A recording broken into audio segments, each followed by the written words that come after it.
본문 마태복음 11장 7절부터 30절. 제목 나의 멍에는 가볍고 쉽다. 지난 시간 옥에 갇힌 세례 요한이 제자들을 보내 당신이 메시아가 맞냐고 물어와서 예수님은 맞다 답하신 뒤 오늘 본문으로 이어져요. 그들이 떠남에 예수께서 무리에게 요한에 대하여 말씀하시되 너희가 무엇을 보려고 광야에 나갔더냐? 바람에 흔들리는 갈대냐? 그러면 너희가 무엇을 보려고 나갔더냐? 부드러운 옷 입은 사람이냐? 부드러운 옷을 입은 사람들은 왕궁에 있느니라. 그러면 너희가 어찌하여 나갔더냐? 선지자를 보기 위함이었더냐? 옳다. 내가 너희에게 이르노니 선지자보다 더 나은 자니라. 그들이 떠나매 세례 요한의 제자들이 떠난 거예요. 여기서 예수님은 사람들이 광야로 왜 갔는지 물으세요. 첫째, 바람에 흔들리는 갈대를 보러 간 거냐? 아니죠. 갈대는 주변에도 흔하니까 유다 광야까지 갈대를 보러 갔다면 불필요한 에너지 낭비죠. 둘째, 부드러운 옷을 입은 사람들을 보러 갔냐? 아니죠. 부드러운 옷을 입은 자는 왕궁에 있으니까 유다 광야로 가는 건 방향차고죠. 셋째, 선지자를 보기 위해 갔냐? 맞아요. 예수님은 사람들이 세례 요한을 보러 광야로 간 것을 알면서도 두 개의 어리석은 질문을 먼저 던지세요. 왜 그러셨을까요? 첫 번째 질문은 유대교 신앙생활에 불필요한 노력이 있음을 상징하고 두 번째 질문은 유대교의 신앙에 심각한 방향착오가 있음을 상징해요. 세 번째 질문은 유대인의 신앙이 많이 잘못되었음에도 불구하고 예언자를 만나기 위해 노력하고 회개의 메시지를 받아들인 것은 잘한 일이라고 긍정하세요. 왜냐하면 유대교가 율법주의의 지배를 500년간 받아 예언과 회개를 잃어버렸음에도 불구하고 세례 요한의 예언과 회개의 메시지를 받아들였기 때문이에요. 유다 광야는 매우 덥고 황량해서 사람이 살 수 없어요. 유다 광야의 최남단에 에세네파가 살고 있었고 세례 요한은 에세네파 멤버였어요. 만약 사람들이 예루살렘에서 거기까지 걸어갔다면 최소 6시간은 걸렸을 거예요. 에어컨 나오는 차를 타고 편히 간 게 아니라 뜨거운 태양볕 아래 걸어가는 것이라 매우 힘들었을 거예요. 그럼에도 불구하고 선지자를 만나기 위해서 유다 광야까지 간 것은 칭찬할 만하다 하세요. 왜? 회개가 신앙의 바른 출발점이니까. 이렇게 칭찬하신 후 예수님은 세례 요한이 선지자보다 더 나은 자라 하셨어요. 왜? 400년간 아무도 말하지 않은 회개의 중요성을 깨우쳐줬으니까. 기록된 바. 보라. 내가 내 사자를 내 앞에 보내노니 그가 내 길을 내 앞에 준비하리라 하신 것이 이 사람에 대한 말씀이니라. 내가 진실로 너희에게 말하노니 여자가 낳은 자 중에 세례 요한보다 큰 이가 일어남이 없도다. 그러나 천국에서는 극히 작은 자라도 그보다 크니라. 예수님이 세례 요한이 최고라 하시고 바로 다음에 그러나 천국에서는 지극히 작은 자라도 저보다 크다라 하세요. 이유가 뭘까? 세례 요한의 때부터 지금까지 천국은 침노를 당하나니 침노하는 자는 빼앗느니라. 그 당시까지 세례 요한이 최고지만 언제든지 다른 사람에 의해서 능가될 수 있다는 거예요. 우리가 아는 게 다가 아니에요. 우리가 아는 세계와 우주에 대한 지식은 정말 작아요. 하나님이 아시는 것과 얼마든지 다를 수 있어요. 모든 선지자와 율법이 예언한 것은 요한까지니. 요한이 마지막 예언자예요. 세례 요한 이후에 다른 예언자를 주장하는 것은 예수님의 가르침에 어긋나요. 만일 너희가 즐겨받을진대 오리라 한 엘리야가 곧 이 사람이니라. 세례 요한이 곧 엘리야라 하세요. 왜냐하면 유대인들은 메시아가 오시기 전에 엘리야가 온다고 믿었기 때문이에요. 근데 세례 요한이 엘리야의 복장을 하고 나타나서 회개를 선포하고 회개의 세례를 베풀었어요. 그러니 세례 요한은 메시아의 길을 예비한 것이고 엘리야의 역할을 한 거예요. 귀 있는 자는 들을지어다. 왜 이 얘기를 하세요? 많은 유대인들이 예수님의 말씀을 들으려 하지 않았기 때문이에요. 그들은 예수님을 율법 파괴자로 봤어요. 예수가 능력은 있으나 자기들이 기다려온 율법 제일주의자로서의 메시아의 모습이 아니니까. 듣고 싶은 사람만 들어. 난 설득하지 않을 거야. 예수님은 이렇게 말씀하셨어요. 이 세대를 무엇으로 비유할까? 비유하건대 아이들이 장터에 앉아 제 동물을 불러 이르되 우리가 너희를 향하여 피리를 불어도 너희가 춤추지 않고 우리가 슬피 울어도 너희가 가슴을 치지 아니하였다 함과 같도다. 시장에서 아이들이 노래를 부르면 친구들은 춤을 췄어요. 이게 정상인데 어른들은 어린이와 달랐어요. 어른들은 율법주의자들, 어린이는 마음이 순수해서 복음을 잘 받아들이는 사람들을 상징해요. 마치 피리를 불어도 춤추지 않고 슬피 울어도 가슴을 치지 않는 것처럼 율법주의 유대인들은 하나님의 말씀에 무반응이었어요. 요한이 와서 먹지도 않고 마시지도 아니하매 그들이 말하기를 귀신이 들렸다 하더니 인자는 와서 먹고 마심에 말하기를 보라 먹기를 탐하고 포도주를 즐기는 사람이요 세리와 죄인의 친구로다 하니 지혜는 그 행한 일로 인하여 옳다함을 얻느니라. 요한은 금욕주의자였어요. 일주일에 5일을 온전히 금식했어요. 율법주의자들은 자기들이 도저히 따라할 수 없으니까 세례 요한이 귀신 들렸어 미쳤어라 했어요. 반면 예수님은 너무 자유로우니까 예수는 세리와 죄인들의 친구야 배울 게 하나도 없어라 했어요.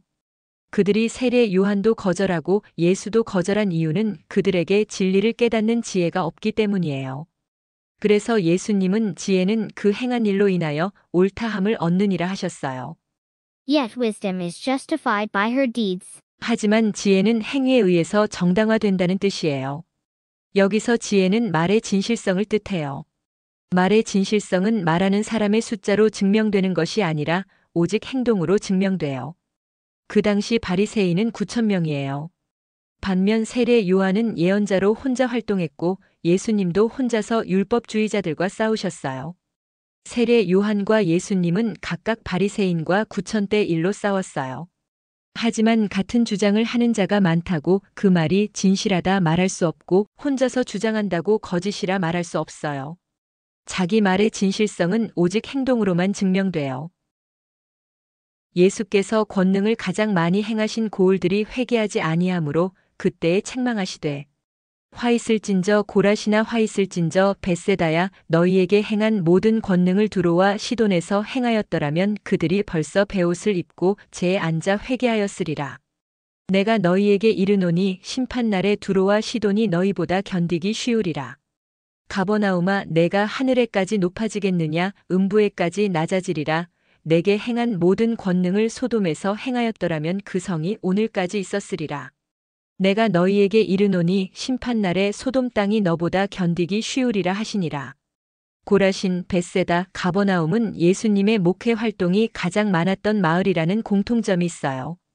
고라신은 가버나움 바로 뒷동네고 벳세다는 가버나움 건너 동네고 가버나움은 예수님의 선교 본부가 있는 곳이에요.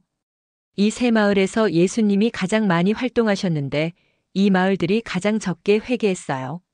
그래서 예수님은 그 도시들이 소돔보다 더 심하게 망할 거라고 저주의 예언을 하세요. 그때에 예수께서 대답하여 이르시되 천지의 주제이신 아버지여 이것을 지혜롭고 슬기 있는 자들에게는 숨기시고 어린 아이들에게는 나타내심을 감사하나이다. 옳소이다 이렇게 된 것이 아버지의 뜻이니이다. 지혜롭고 슬기 있는 자들은 율법학자들을 뜻해요. 이것들은 진리를 뜻해요. 하나님은 스스로 지혜롭다 착각하는 율법학자들에게서 진리를 감추셨어요. 즉 율법주의자는 진리를 결코 알 수 없게 되어 있어요. 반면 어린 아이들에게는 계시하셨어요. 여기서 어린 아이들은 네피오스, 유아들 또는 젖먹이들을 뜻해요. 예수님은 하나님께서 진리를 율법학자들에게는 숨기셨으나 젖먹이들한테는 계시하셨다 하세요. 이렇게 된 것이 아버지의 뜻이니이다라 하세요.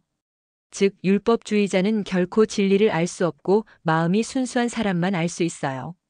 율법주의로는 결코 천국 갈 수 없어요. 내 아버지께서 모든 것을 내게 주셨으니 아버지 외에는 아들을 아는 자가 없고 아들과 또 아들의 소원대로 계시를 받는 자 외에는 아버지를 아는 자가 없느니라. 예수를 알지 못하면 결코 하나님을 알 수 없다는 뜻이에요. 아들의 소원대로 계시를 받는 자란 예수께서 자신을 계시하기로 택하신 자를 뜻해요. 예를 들면 바울 같은 사람. 그러니까 유대교와 이슬람은 예수를 구원자로 인정하지 않으므로 하나님을 결코 알 수 없어요. 그들도 하나님을 말하지만 예수님을 통해 주신 하나님의 계시가 없어요. 수고하고 무거운 짐진 자들아 다 내게로 오라. 내가 너희를 쉬게 하리라. 나는 마음이 온유하고 겸손하니 나의 멍에를 메고 내게 배우라. 그리하면 너희 마음이 쉼을 얻으리니 이는 내 멍에는 쉽고 내 짐은 가벼움이라 하시니라. 수고하고 무거운 짐진 자들은 율법주의 때문에 신앙생활을 힘들고 버거워했던 유대인들이에요. 나에게 오라. 내가 너희를 쉬게 하리라. 신앙생활이 힘겹지 않고 신나게 해주시겠다는 말씀이에요. 예수님은 나의 멍에를 메라 하세요. 멍에는 소와 쟁기를 연결하는 도구로서 크고 무거워요. 율법주의 종교는 사람이 만든 관습이나 전통으로 무거운 멍에를 만들어 사람들의 목에 메워 신앙생활을 힘들게 했어요. 반면 예수님은 당신의 멍에는 가볍고 쉽대요. AI에게 예수님의 멍에를 만들라 했더니 깃털로 표현했어요. 예수님은 서로 사랑하라. 는 계명 외엔 어떤 계명도 부과하지 않으셨기 때문이에요.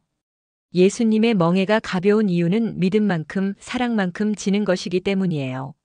억지로 매는 게 아니니 힘겹게 멍에를 질 이유가 없어요.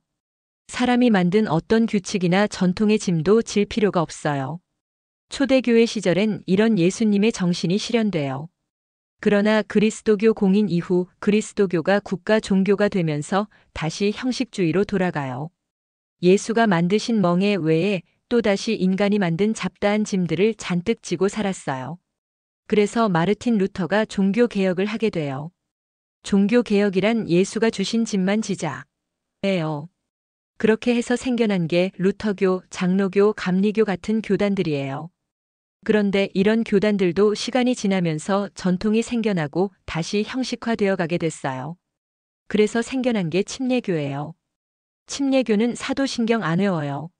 성경에 없으니까. 침례교회에서는 세례도 집사가 줬어요. 그것 때문에 이단이라고 해서 박해를 많이 받아가지고 요즘은 목회자만 줘요. 이게 잘하는 거냐? 아니냐? 우리가 이것 갖고 시비할 건 없어요. 다만 이 사람들은 정통 교회들에서 뭔가 예수가 주신 이외의 짐을 지고 있는 모습을 본 거예요.